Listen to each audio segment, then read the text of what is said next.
Well, how about it, y'all? This is Daniel Nicholson with Nicholson Farms, and welcome back to another video. Out here with the goat herd this afternoon. I figured we'd give you an update on how kidding season is going for us. We kicked off kidding season about 6 days ago now, and since then there really hasn't been a whole lot of action. Since the last video you saw of babies, we've only had 2 more. I was really hoping these girls would get kick started and have all their babies at one time, but it doesn't look like that's going to be the case. And I actually scheduled them 150 days from where I put the bucks in would be a Thursday. I get off early on Thursdays. I'd have Friday and Saturday off, stay here at the farm, watch, make sure everything went well. And Sunday mornings I only work in the morning. So I pretty much had all weekend to watch these girls basically do nothing. Like I said, we only had 1 set of twins born on Friday. So it's been kind of slow, and I think I have an explanation for that. I'll tell you that here in just a second. But first, we're going to feed our little kid that we're still supplementing off the bottle. We'll show you him, show you how he's doing. His mom's still not producing a whole lot of milk. I've just been giving him about 2 or 3 bottles every day, just trying to help him along, see if his mom's actually going to produce some more milk. We'll have to wait and see. Don't know how that's going to turn out. We might just be supplementing him with milk for the next couple of weeks. It's not a big deal. He's not a full-on bottle baby, so I'm not having to get up in the middle of the night, come out here and feed him.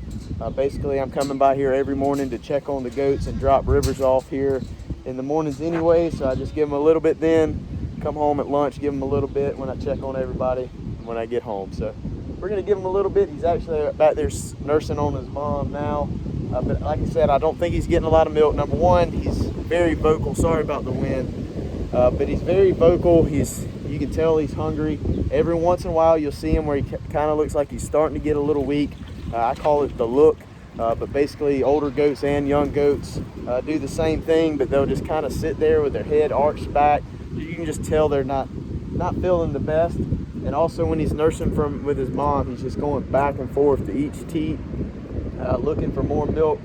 So like I said, I don't think he's going to get enough, but we're about to grab the bottle real quick, give him a little food, and then we'll take a look at the other girls. We've got some that look like they are about to bust. I just don't see how we don't have new babies. And then we'll show you the 2 twins as well. He's starting to get used to the bottle pretty good. A lot of time when he sees me out here, he comes running, knows I got some food for him. Here he comes, ready to eat. Come here.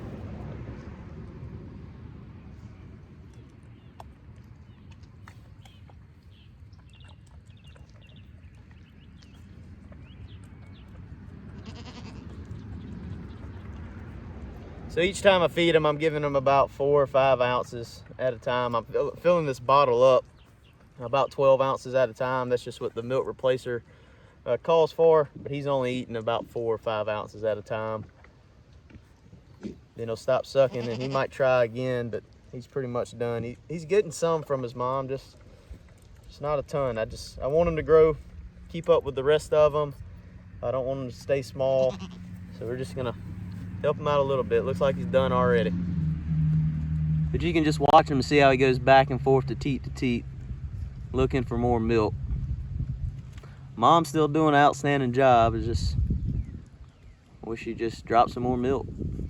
Our mom with our triplets is still doing a great job. She's standing right here, but 2 of the triplets are over here. The 2 little girls, I think the little boy's in the barn. Let's get over here. I doubt they're gonna let me get close to them, but one of our females is a little bit smaller than the other 2 twins. I mean, the other 2 of the triplet. But like I said, mom's doing a great job. Just sitting here hanging out. Both of these are girls. The bigger one, unfortunately, I checked yesterday. She's got 1 split teat, so she definitely won't be staying. But they are pretty girls. Hey.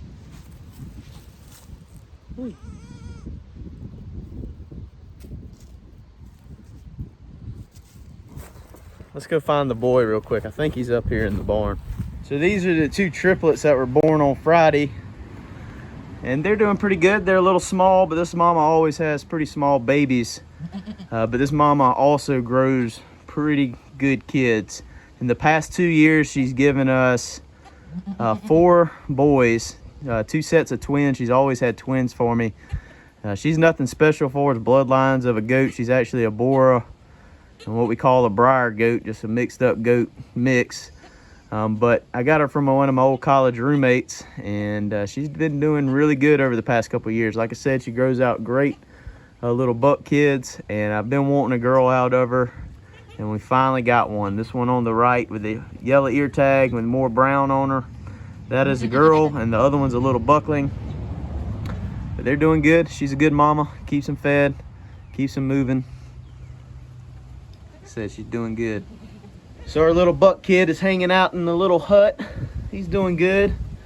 Kind of freaked out because I'm standing here, but like I said, he's doing good. He's grown a lot. All 3 of those triplets have grown a lot. It's amazing how much a baby goat can grow in just a week's time.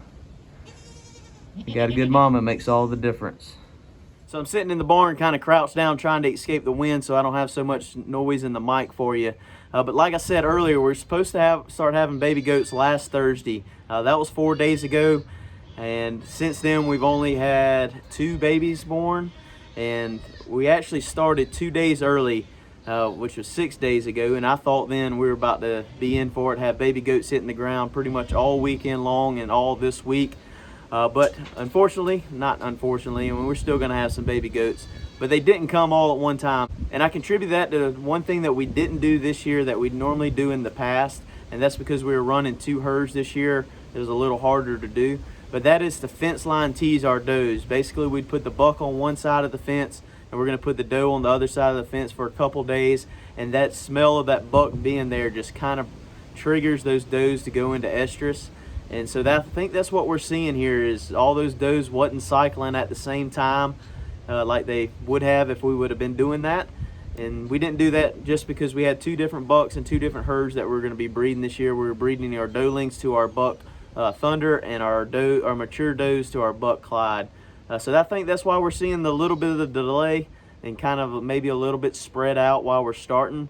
But we've got plenty of very, very pregnant nannies, and they should be hitting the ground very, very soon. I've been giving them a little bit of pep talk every morning, at least for the past 3 or 4 mornings, and it doesn't seem to be paying off. They're not listening. I guess the babies will come when the babies are ready, and I guess that's the best case. I don't want anybody to come early, so we're going to go ahead and get them moved for the day. We've been still using our Premier One fence and giving them a chunk of the pasture every day. I'll show you that here in just a second, but basically I'm just giving them probably about a 20-yard strip by 200 extra on their pasture per day. We started off with just one little strip, and every day it's getting bigger and bigger. And as you'll see whenever I open the fence up, 90% if not 100% of the does are going to be grazing on that new grass, and they're pretty much doing that the whole day. I've been moving the netting about the same time every day, so about 3 to 5 hours before I actually move the netting, you'll see them kind of spread back out. It's starting to go back and graze what they've already grazed, but for the most part they're staying on the new grass, and that's what we're wanting to accomplish. We want them to go to that fresh grass where the parasite load is a whole lot less. The goats haven't been on this pasture itself for about a month, so the parasite load should be pretty low, but giving them that extra strip of grass, giving them that clean grass, hopefully is going to number one, lower our parasite load, but also we're going to take some stress off the grass that they've already grazed and give it a little bit of time to recover. Once we're done kidding, we are going to try to start moving them like we're moving the steers, just giving them 1 block a day, basically letting all our grass recover from parasites, and just trying to grow more grass is the goal. But it's working out pretty well so far. It's definitely a lot more time consuming than it is moving the steers. Just because the steers are that 1 wire and a couple step-in posts. When we're moving these does, we're having to roll that net up, move the net, stretch it back out. It does take a little bit more time. It gets a little more tangled, but we're getting used to it. The trick is, I have found over the past couple days, is go ahead and get tomorrow's net set up. So the first thing that I'm doing here in the afternoons is not having to set up a whole new pen. Go ahead and drop the netting that's holding them back from their next paddock, let them in, and then go to setting up your next day's paddock. It's about the same amount of work, but I kind of like watching the goats storm rush that new grass, and while I'm putting up the net, I can kind of watch them graze for a minute. So that's what I've been doing. It's working out pretty well. Hopefully we're going to continue to do this. We need to, because I've got a decent amount of money invested in that netting, and hopefully we're going to see the benefit of it soon. But I guess let's get busy with that. I don't know if I'm going to film too much of it just because the wind's blowing, but I'll definitely get when I drop the fence and let them into the new paddock.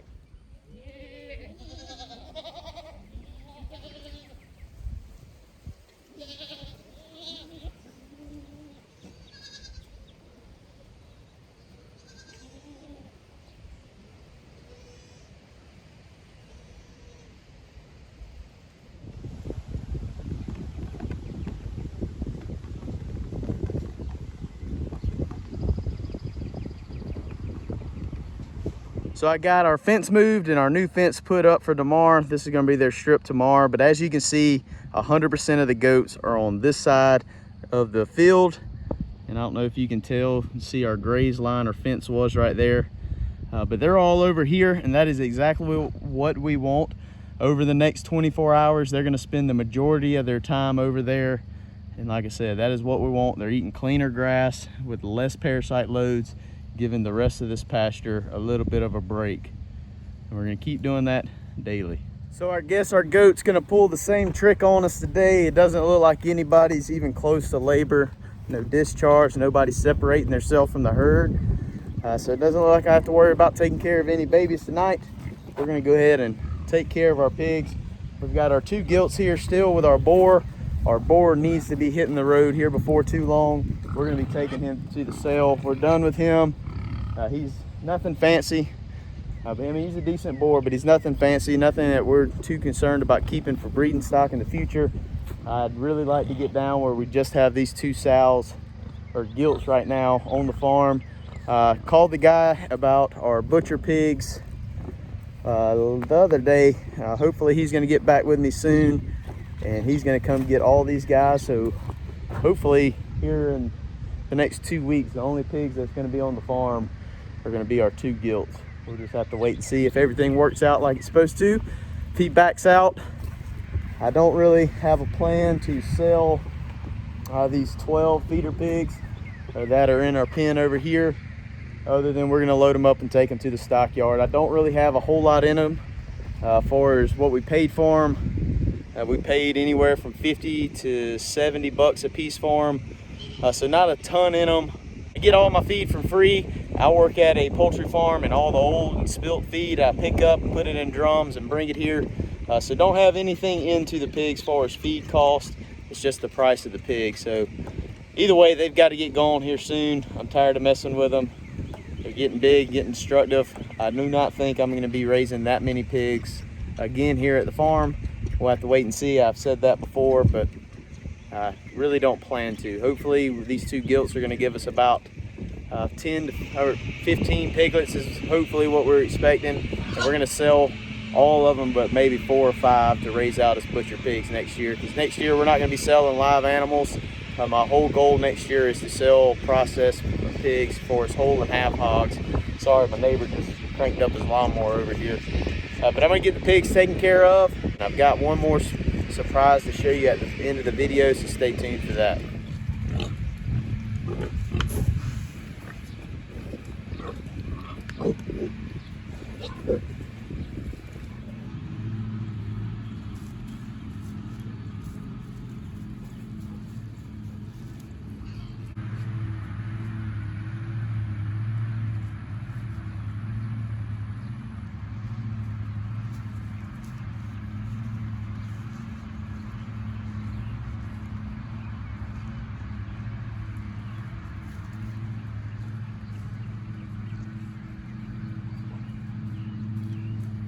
So the steers and the goats are moved, the pigs are fed. We fed that little baby goat. We'll probably feed him again before I head home this afternoon.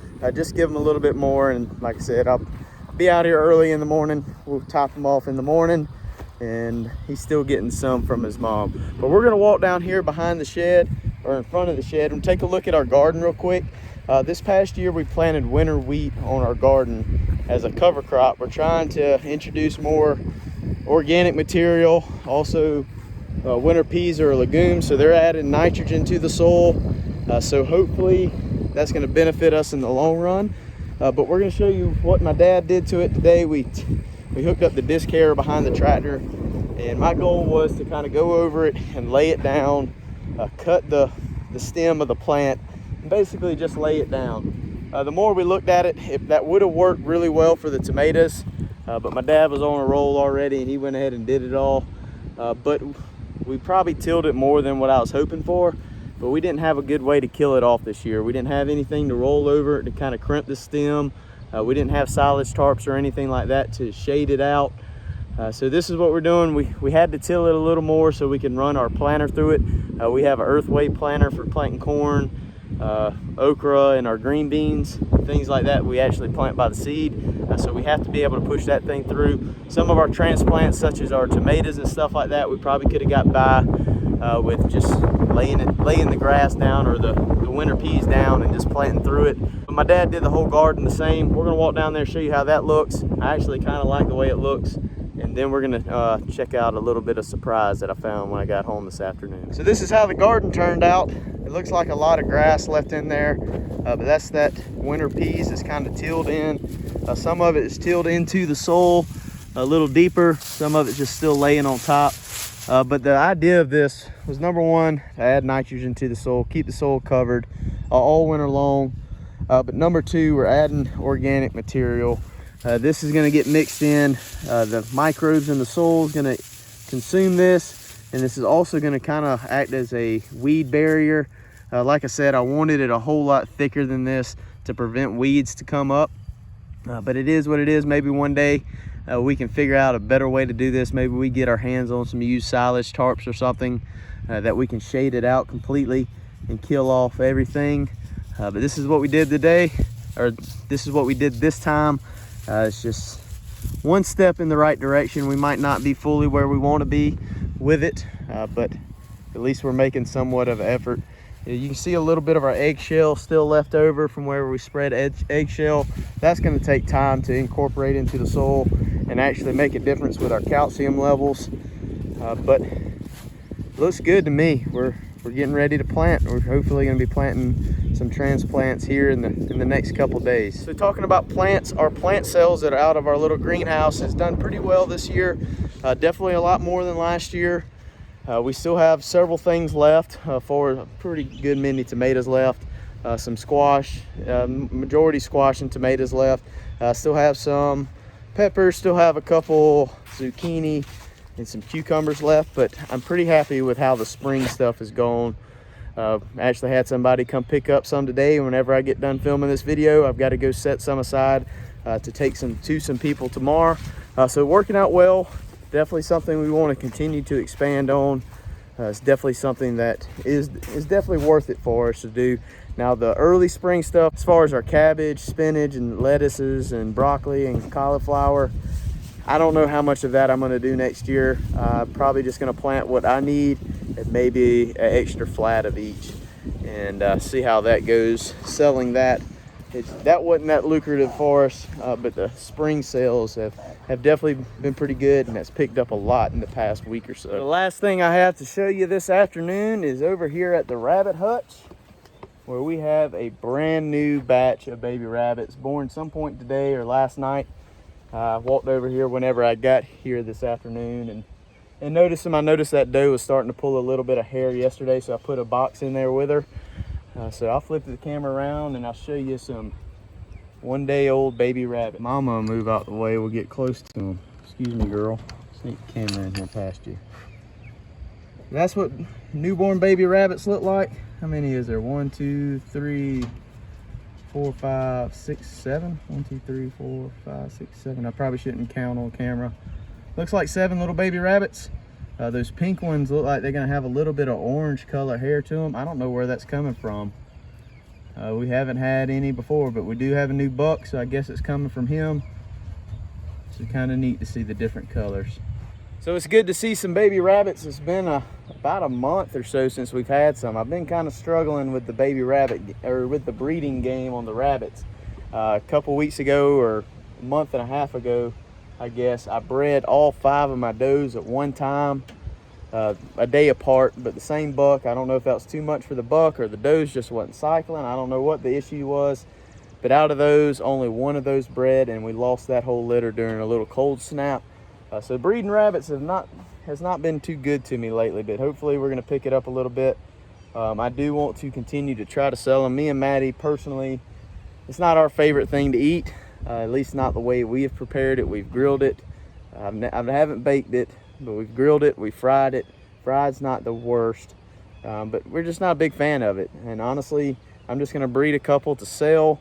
And if we do to butcher some, I'm going to put them in the freezer, and I'd love to try to make a rabbit stew. I've had wild rabbit stew several times, but I figured, well, if wild rabbit stew is good, tame rabbit stew might be a little bit better. We'll just have to wait and see. That's the plan, at least. We're going to continue to try to sell these. We don't sell a ton of them, and we don't sell them for very expensive. We're only selling them for like $10 a piece. But my idea is they breed super fast. If I can keep them moving and sell them for $10 a piece, it'd be worth it. At least they're paying for their feed.